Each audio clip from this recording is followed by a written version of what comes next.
আমার ইচ্ছার বিরুদ্ধে গিয়ে আমার ক্লাস টিচারের সাথে আমার বাবা মা আমাকে বিয়ে দিয়ে দেয়। তারা একটাবারের জন্য আমার কথা চিন্তা করলো না। তারা কিভাবে পারলো এত বড় একটা মানুষের সাথে আমাকে বিয়ে দিয়ে দিতে, এত বড় একটা বয়স্ক লোকের সাথে। তার বয়স আমার বাবার বয়সের সমান। আর সেদিন ছিল কাবিন বিয়ে। কাবিন বিয়ে মানে আমি আমার বাবার বাড়িতেই থাকবো আর ওই ছেলেটা আমাদের বাবার বাড়িতেই থাকবে ওই রাতে। সেদিন রাত 9টায় আমাদের বিয়েটা সম্পূর্ণ হয়। আমাদের বাড়ির সকল মেহমান যাওয়ার পরে আমরা আমাদের রুমে যাই। এই বিয়েটা আমি কিছুতেই মেনে নিতে পারছিলাম না। আমি কি করেই বা মেনে নেব আমার ক্লাস শিক্ষককে আমার স্বামী হিসেবে। কিন্তু ওই মানুষটা আমাকে এতটাই ভালোবেসে ফেলেছিল, সেটা আমি কি করেই বা প্রকাশ করব। বাসর রাতে উনি আমাকে বলেছিল যে আমি তোমাকে কোনো জোর জবরদস্তি করব না, তোমার ইচ্ছা করে যেদিন আমাকে মেনে নেবে সেদিনই আমি তোমার সামনে স্বামীর অধিকার নিয়ে আসবো। এর আগে শুধু আমরা স্বামী স্ত্রীর ফর্মালিটিস পালন করব। এগুলো সে আমাকে বলে সে নামাজ পড়ে। নামাজ পড়ার পর সে খাটের উপর গিয়ে ঘুমিয়ে যায়। আমিও খাটের এক কোণে বসে বসে ভাবতেছিলাম, আচ্ছা আমি যে মানুষটার সাথে এমন করতেছি এটা কি একদমই ভালো হচ্ছে।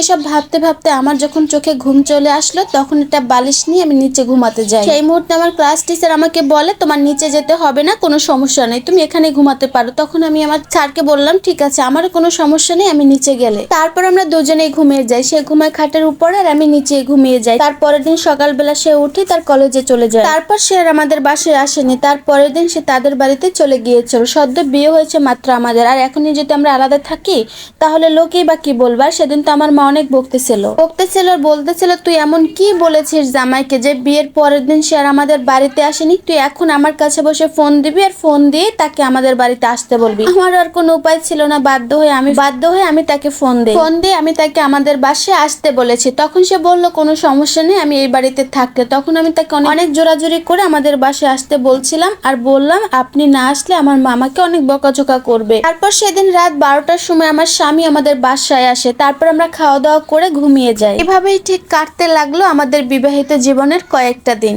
আমরা ঘরের ভিতরে আলাদা থাকলেও বাইরে আমরা এমন ভাবে চলাফেরা করি যেন মানুষ দেখে বুঝে যে আমরা একে অপরকে চোখে হারাই। কেন জানি স্বামী স্ত্রী খেলাটা খেলতে খেলতে একটা সময় মানুষটাকে আমি ভালোবেসে ফেলি। যদিও আমি তাকে মন থেকে মানতে পারিনি, কিন্তু আমরা এখনো আলাদা ঘুমাই। কিন্তু তারপরও যদি মানুষটা আমার থেকে একটু দূরে থাকতো আমার অনেক বেশি কষ্ট হতো। এভাবেই কেটে গেল আমাদের বিবাহিত জীবনের 2টা মাস।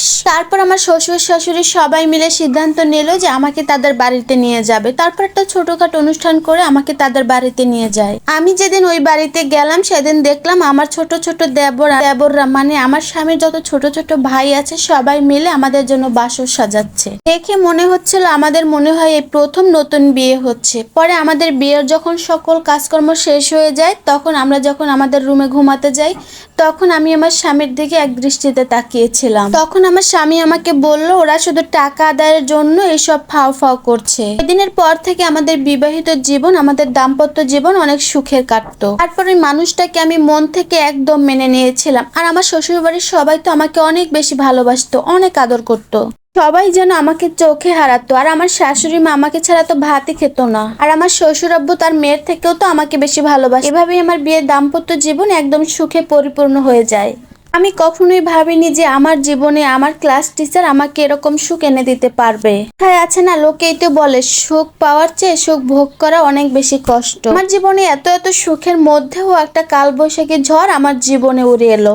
এই মানুষটা কিনা আমার ক্লাস 9 থেকে আমার পিছে ঘুরতো, আমাকে পাগলের মতো ভালোবাসতে বাসতে একটা সময় বিয়ে করে নিজের বউ বানালো, সেই মানুষটা কেমন যেন হঠাৎ করে চেঞ্জ হয়ে যাচ্ছে। আমি যখন আমার শ্বশুর বাড়ি থেকে আমার বাবার বাড়িতে যেতে চাইতাম তখন ওই মানুষটা বলতো তুমি দূরে গেলে আমার একদমই ভালো লাগে না, তোমাকে ছাড়া আমি একটা দিনও থাকতে পারবো না। আজ সেই মানুষটাই আমাকে আমার বাবার বাড়িতে কিছুদিনের জন্য মাঝে মাঝে রেখে আসে। আর আমি আমার বাবার বাড়িতে যাওয়ার পরে আমি টেস্ট করে জানতে পারি যে আমি মা হতে যাচ্ছি। এই কথাটা জানা মাত্র যে আমি কি খুশি হয়েছি। আর আমি ভেবেছিলাম এই কথাটা শোনা মাত্র আমার স্বামী খুশিতে আত্মহারা হয়ে যাবে। কত কিনাই ভেবেছিলাম এবার শ্বশুর বাড়িতে যাওয়া মাত্রই আমার স্বামীকে সবার আগে এই কথাটাই বলবো যে তুমি বাবা হতে যাচ্ছ। কিন্তু কেন জানি সেই কথাটা তাকে আর বলাই হলো না। সকালবেলায় আমার ফোনে আমার শ্বশুর বাড়ি থেকে একটা ফোন আসে। আমার শ্বশুর আব্বু আমাকে কল দিয়ে বলে বৌমা আমার ছেলেটার এই পৃথিবীতে বেঁচে নেই। এই কথাটা শোনা মাত্র আমি আমার শ্বশুর আব্বুকে বললাম বাবা আপনি কি আমার সাথে ইত্রামি করছেন নাকি? তখন পাশ থেকে শুনতে পেলাম আমার শাশুড়ি,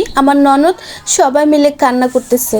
তখন আমার আর 1 মিনিটের জন্য বুঝতে বাকি রইলো না যে আমার স্বামী আর এই পৃথিবীতেই বেঁচে নেই। তারপর আমার হাত থেকে আমার ফোনটা নিচে পড়ে যায় আর আমি একটা চিৎকার দিয়ে উঠি আর আমার মা এসে আমাকে ধরে। তারপর আমার বাবা মায়ের সাথে আমি আমার শ্বশুর বাড়িতে চলে যাই। গিয়ে দেখি আমার স্বামীর মরা দেহটা উঠোনের মাঝে পড়ে আছে। আমার স্বামী নাকি রাতের বেলা ব্রেন স্ট্রোক করে মারা গেছে। আমার স্বামী নাকি কয়েকদিন ধরে অসুস্থ ছিল, তাই আমাকে ইদানিং ভালোবাসতো না। কে যেন আমার মন থেকে একদম বের হয়ে যেতে পারে আর এজন্যই নাকি সে আমাকে দূরে দূরে রাখতো। আর এই কথাগুলো আমার শাশুড়ি মা কান্না করছিল আর আমাকে বলছিল। আর আমার শ্বশুর বাড়ির সবাই জানতো সে নাকি অসুস্থ, কিন্তু সে ভিতরে ভিতরে যে এতটা অসুস্থ সেটা কেউই জানতো না। আমার স্বামী নাকি এর আগেও 2বার ব্রেন স্ট্রোক করেছে আর আল্লাহর রহমতে নাকি সে সুস্থ হয়ে বাড়িতে ফিরেছে, কিন্তু এইবার আর সুস্থ হয়ে তার বাড়িতে ফেরা হলো না। মানুষটা আমাকে প্রচন্ড ভাবে ভালোবেসে আমাকে একা করে দিয়ে চলে গেল। সবাই আমার জন্য দোয়া করবেন, আমি যেন ধৈর্য ধরতে পারি।